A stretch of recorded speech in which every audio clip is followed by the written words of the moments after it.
ಈ ವಿದ್ರಾಶ್ವತ್ಥದ ಮುಖ್ಯ ದೇವಸ್ಥಾನದ ಪಕ್ಕದಲ್ಲೇ ಸ್ವಾತಂತ್ರ್ಯ ಸಂಗ್ರಾಮದ ವೀರರಿಗೋಸ್ಕರ ಒಂದು ಉದ್ಯಾನವನವನ್ನು ನಿರ್ಮಿಸಲಾಗಿದೆ. ಇದು ಸಾಯಂಕಾಲ 4 ಗಂಟೆವರೆಗೂ ತೆಗೆದಿರುತ್ತೆ. 4:15ವರೆಗೂ ತೆಗೆದಿರುತ್ತೆ.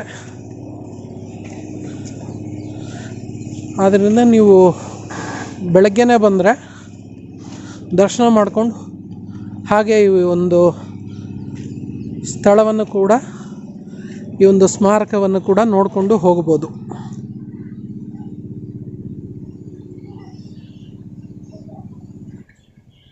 ಇಲ್ಲಿ ಬರುವಂಥ ಪ್ರವಾಸಿಗರಿಗೋಸ್ಕರ ಟಿಕೆಟ್ ನಿಗದಿಪಡಿಸಲಾಗಿದೆ. ವಯಸ್ಕರಿಗೆ 10 ರೂಪಾಯಿ ಹಾಗೂ ಮಕ್ಕಳಿಗೆ 5 ರೂಪಾಯಿ. ಶಾಲಾ ಮಕ್ಕಳಿಗೆ ಅವ್ರಿಗೆ ಕೇವಲ 3 ರೂಪಾಯಿ ರೇಟ್ನಲ್ಲಿ ಒಂದು ಟಿಕೆಟ್ ಇಲ್ಲಿ ಲಭ್ಯ ಇದೆ. ಬನ್ನಿ ಹೋಗೋಣ.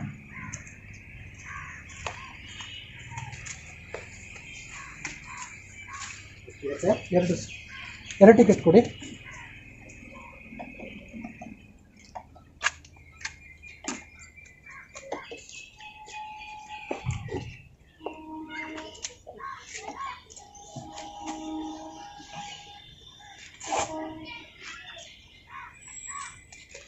ಈ ರೀತಿದೆ ಅಂತ ನಿಮಗೆ ಟಿಕೆಟ್ ಸಿಗುತ್ತೆ. ಇಲ್ಲಿ ಟಿಕೆಟ್ ಇದ್ರೇ ಇಲ್ಲಿಗೆ ನಿಮಗೆ ಪ್ರವೇಶ. ಟಿಕೆಟನ್ನು ಹುಷಾರಾಗಿ ಇಟ್ಕೊಳ್ಳಿ. ಈ ಒಂದು ಸ್ಮಾರಕದ ಒಳಗೆ ಬಂದ ತಕ್ಷಣ ನಿಮಗೆ ಹಲವಾರು ಬೋರ್ಡ್ಗಳು ಕಾಣೋಕ್ಕೆ ಸಿಗುತ್ತೆ.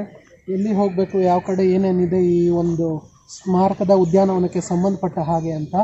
ಬನ್ನಿ, ಈ ಒಂದು ಸ್ಮಾರಕದ ಮುಖ್ಯ ಆಕರ್ಷಣೆ ಅಂದರೆ ಅದು ವೀರಸೌಧ. ಆ ವೀರಸೌಧಕ್ಕೆ ಹೋಗೋಣ ಬನ್ನಿ. ನಾವು ಬಂದಿರೋದು ಸ್ವಲ್ಪ ಲೇಟ್ ಆಗಿದೆ,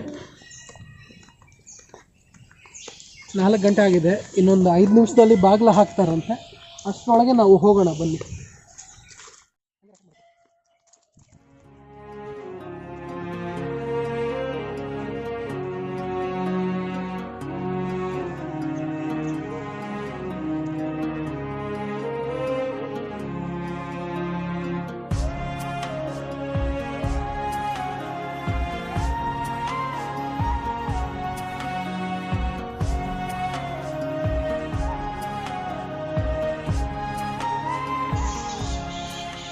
ಇದು ಇತಿಹಾಸದಲ್ಲಿ ಈ ಒಂದು ಜಾಗದಲ್ಲಿ ಮಡಿದಂಥ ಸ್ವಾತಂತ್ರ್ಯ ಸಂಗ್ರಾಮದಲ್ಲಿ ಮಡಿದಂಥ ವೀರ ಯೋಧರಿಗೋಸ್ಕರ ಕಟ್ಟಿಸಿದಂಥ ಒಂದು ವೀರಸೌಧ ಇದು.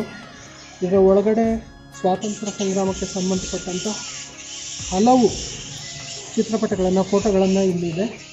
ಇಲ್ಲಿ ದುರದೃಷ್ಟವಶಾತ್ತು ಕ್ಯಾಮ್ರಾ ಅಲೋ ಇಲ್ಲ. ಅದಕ್ಕೋಸ್ಕರ ನಾವು ಒಳ ಹೋಗಿ ಬಂದ ಮೇಲೆ ನಿಮಗೆ ಫುಲ್ಲು ಅದ್ರ ಬಗ್ಗೆ ವಿವರಣೆ ಕೊಡ್ತೀನಿ.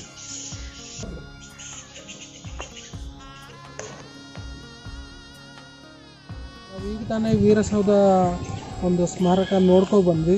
ಅದು ಒಂದು ನಮ್ಮ ಸ್ವಾತಂತ್ರ್ಯ ಸಂಗ್ರಾಮದ ಇತಿಹಾಸವನ್ನು ಸಾರುವಂತಹ ಚಿತ್ರಪಟಗಳ ಗ್ಯಾಲರಿ. ಆ ಒಂದು ಚಿತ್ರಪಟಗಳನ್ನು ನೋಡ್ತಾ ಇದ್ದರೆ ನಮಗೆ ನಮ್ಮ ಸ್ವಾತಂತ್ರ್ಯಕ್ಕಾಗಿ, ಈಗ ನಾವು ಅನುಭವಿಸ್ತಾ ಇರೋ ಒಂದು ಸ್ವಾತಂತ್ರ್ಯಕ್ಕಾಗಿ ನಮ್ಮ ಪೂರ್ವಜರು ಎಷ್ಟೊಂದು ಕಷ್ಟಪಟ್ಟಿದ್ರು, ಎಷ್ಟೊಂದು ಅವರ ರಕ್ತ ಸುರಿಸಿದ್ರು ಅನ್ನೋದು ಗೊತ್ತಾಗುತ್ತೆ ನಮಗೆ. ಹಾಗೆ ನಾವೀಗ ಅನುಭವಿಸ್ತಾ ಇರೋ ಒಂದು ಸ್ವಾತಂತ್ರ್ಯದ ಅವರ ಕೊಡುಗೆ ಏನು ಅಂತಲೂ ಕೂಡ ಗೊತ್ತಾಗುತ್ತೆ. ಆಗ ಅವರ ಪಟ್ಟಂಥ ಕಷ್ಟ, ಬ್ರಿಟಿಷರು ಈ ನಮ್ಮ ದೇಶವನ್ನು ವಸಾಹತು ಮಾಡ್ಕೊಳ್ಳೋದಕ್ಕೋಸ್ಕರ ಅವರು ಎಷ್ಟೊಂದು ಅವರು ಕುತಂತ್ರಗಳು ಮಾಡಿದ್ರು, ಅದು ಕೂಡ ನಮಗೆ ಗೊತ್ತಾಗುತ್ತೆ. ಈ ಒಂದು ಸ್ಥಳದ ಸ್ವಾತಂತ್ರ್ಯ ಸಂಗ್ರಾಮದ ಇತಿಹಾಸ ತಿಳ್ಕೋಬೇಕು ಅಂದರೆ 1938ನೇ ಇಸ್ವಿಯಲ್ಲಿ ಮದ್ದೂರಲ್ಲಿ ಧ್ವಜ ಸತ್ಯಾಗ್ರಹವನ್ನು ಶುರು ಮಾಡ್ತಾರೆ. ಆ ಒಂದು ಧ್ವಜ ಸತ್ಯಾಗ್ರಹಕ್ಕೆ ಸಂಬಂಧಪಟ್ಟಂತೆ ಈ ಗೌರಿಬಿದನೂರಿನ ತಾಲೂಕಿಗೆ ಈ ವಿದ್ರಾಶ್ವತ್ಥ ಒಂದು ತಾಲೂಕು ಕೇಂದ್ರವಾಗಿತ್ತು ಸ್ವಾತಂತ್ರ್ಯ ಸಂಗ್ರಾಮಕ್ಕೆ. ಆ ಒಂದು ಧ್ವಜ ಸತ್ಯಾಗ್ರಹದ ಭಾಗವಾಗಿ ಒಂದು ಮೀಟಿಂಗನ್ನು ಹಮ್ಮಿಕೊಳ್ಳಲಾಗುತ್ತೆ. ಇಲ್ಲಿ ಈ ಮೀಟಿಂಗನ್ನು ಹಮ್ಮಿಕೊಳ್ಳಲಾಗುತ್ತೆ. ಹಲವಾರು ಸ್ವಾತಂತ್ರ್ಯ ಸಂಗ್ರಾಮಕ್ಕಾಗಿ ದುಡಿತಾ ಇದ್ದಂಥ ಹಲವಾರು ಜನರೇ ಇಲ್ಲಿ ಮೀಟಿಂಗ್ ಮಾಡ್ತಾರೆ. ಇದು ಹೇಗೋ ಬ್ರಿಟಿಷ್ ಅವ್ರಿಗೆ ಗೊತ್ತಾಗುತ್ತೆ. ಆ ಬ್ರಿಟಿಷವರು ಬಂದು ಈ ಸ್ವಾತಂತ್ರ್ಯ ಸಂಗ್ರಾಮದಿಂದ ತಮ್ಮ ಅಧಿಕಾರಶಾಹಕ್ಕೆ ಎಲ್ಲಿ ಧಕ್ಕೆ ಆಗುತ್ತೋ ಅಂತ ಹೇಳಿ ಒಂದು ಗೋಲಿಬಾರನ್ನು ನಡೆಸ್ತಾರೆ. ಆ ಗೋಲಿಬಾರಲ್ಲಿ ಸುಮಾರು ಒಂದು 35ರಿಂದ 40 ಜನ ಸತ್ತಿದ್ದಾರೆ ಅಂತ ಹೇಳಲಾಗುತ್ತೆ. ಆದರೆ ಈ ಒಂದು ಪ್ರದೇಶದಲ್ಲಿ ಸಿಕ್ಕಿದ್ದು ಕೇವಲ 9 ಜನಗಳ ಮೃತದೇಹ. ಆ 9 ಜನಗಳ ಒಂದು ಬಲಿದಾನದ ಅಂಗವಾಗಿ ಅವರ ಒಂದು ಬಲಿದಾನದ ಕೊಡುಗೆಯಾಗಿ ಇಲ್ಲಿ ಸ್ಮಾರಕಗಳನ್ನು ನಿರ್ಮಿಸಲಾಗಿದೆ. ಆ ಸ್ಮಾರಕದ ಬಳಿಗೆ ಹೋಗೋಣ ಬನ್ನಿ.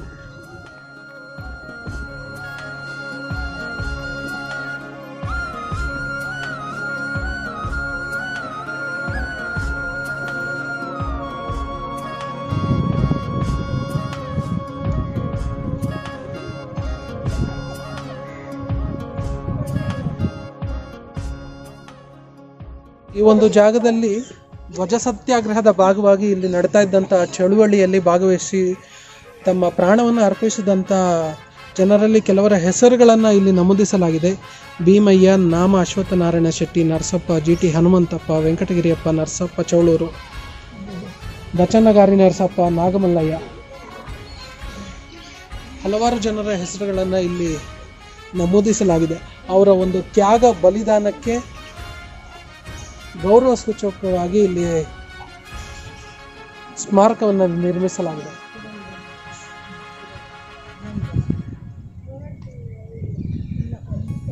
ಈ ಒಂದು ಸ್ಮಾರಕ ಕೂಡ ಚಿಕ್ಕದೇ ಅಂತ ಅನ್ಕೋತೀನಿ ಅವರ ಒಂದು ಬಲಿದಾನಕ್ಕೆ.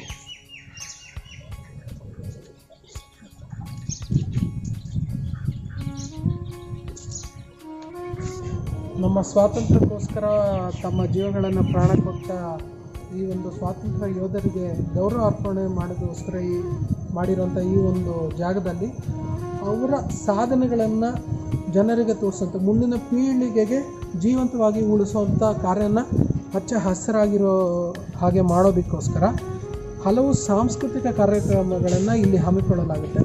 ಅದಕ್ಕೋಸ್ಕರ ಅಂತ ಇಲ್ಲಿ ಒಂದು ಆಂಫಿ ಥಿಯೇಟ್ರನ್ನು ಕೂಡ ರೆಡಿ ಮಾಡಿದ್ದಾರೆ. ನೀವು ನೋಡ್ಬೋದು ಸುಸಜ್ಜಿತವಾಗಿ ಮಾಡಿದ್ದಾರೆ ಅಂತ.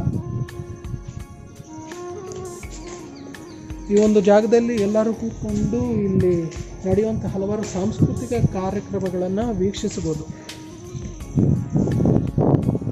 ಆ ಮುಖಾಂತರ ನಮಗೆ ನಮ್ಮ ಈ ಒಂದು ಸ್ವಾತಂತ್ರ್ಯಕ್ಕೆ ಅವರು ಕೊಟ್ಟಂಥ ಪ್ರಾಣತ್ಯಾಗ, ಅವರು ಕೊಟ್ಟಂಥ ಕೊಡುಗೆಗಳನ್ನು ಕೂಡ ನಾವು ಸ್ಮರಿಸುವಂಥ ಒಂದು ಕಾರ್ಯ ಆಗುತ್ತೆ.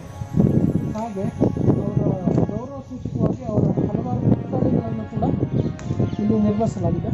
ಆ ಕಡೆ ತೋರಿಸಿದ್ದೀವಿ.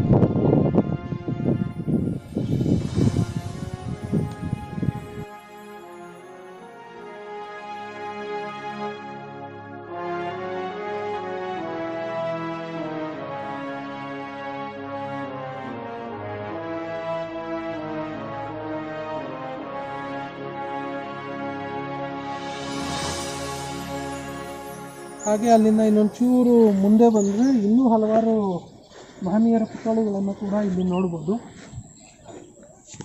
ಸುಭಾಷ್ ಚಂದ್ರ ಬೋಸ್, NC ನಾಗರೆಡ್ಡಿ ಅವರು ಈ ಗೌರಿಬಿದನೂರು ತಾಲೂಕು ಮಟ್ಟದಲ್ಲಿ ಸ್ವಾತಂತ್ರ್ಯ ಸಂಗ್ರಾಮದ ಚಳುವಳಿಗಳನ್ನು ಹಮ್ಮಿಕೊಳ್ಳೋದಕ್ಕೆ ಅವರು ನೇತೃತ್ವ ವಹಿಸಿದರು. ಅವರ ಸ್ಮರಣಾರ್ಥವಾಗಿ ಗೌರಿಬಿದನೂರಿನಲ್ಲಿ NC ನಾಗರೆಡ್ಡಿ ಅವರ ಹೆಸರಿನಲ್ಲಿ ಒಂದು ಸರ್ಕಲ್ ಕೂಡ ನಿರ್ಮಿಸಿದ್ದಾರೆ.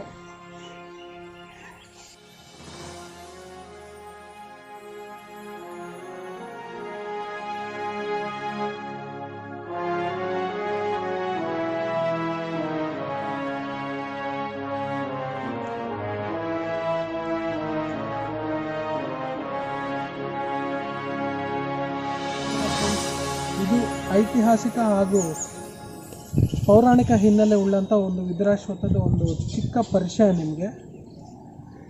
ಹಾಗೆ ನಿಮಗೆ ಈ ವಿಡಿಯೋ ತುಂಬ ಇಷ್ಟ ಆಗಿದೆ ಅನ್ಕೋತೀನಿ. ಇದು ಕೇವಲ ಒಂದು ಚಿಕ್ಕ ಸಂಕ್ಷಿಪ್ತವಾದಂಥ ವಿಡಿಯೋ ಅಷ್ಟೇ.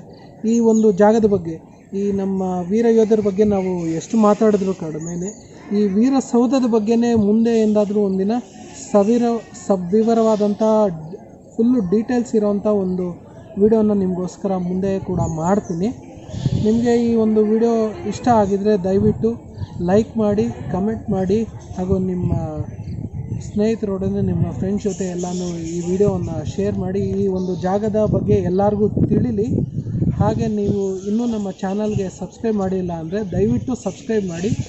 ನಾವು ಮುಂದಿನ ವಿಡಿಯೋದಲ್ಲಿ ನಿಮಗೆ ಮತ್ತಷ್ಟು ಹಲವಾರು ಇಂಥ ಐತಿಹಾಸಿಕ ಹಾಗೂ ಪೌರಾಣಿಕ ಹಿನ್ನೆಲೆ ಉಳ್ಳಂಥ ಹಲವಾರು ಪ್ರೇಕ್ಷಣೀಯ ಸ್ಥಳಗಳ ಬಗ್ಗೆ ನಿಮಗೆ ಮಾಹಿತಿ ಕೊಡುವಂಥ ಪ್ರಯತ್ನ ಮಾಡ್ತೀವಿ.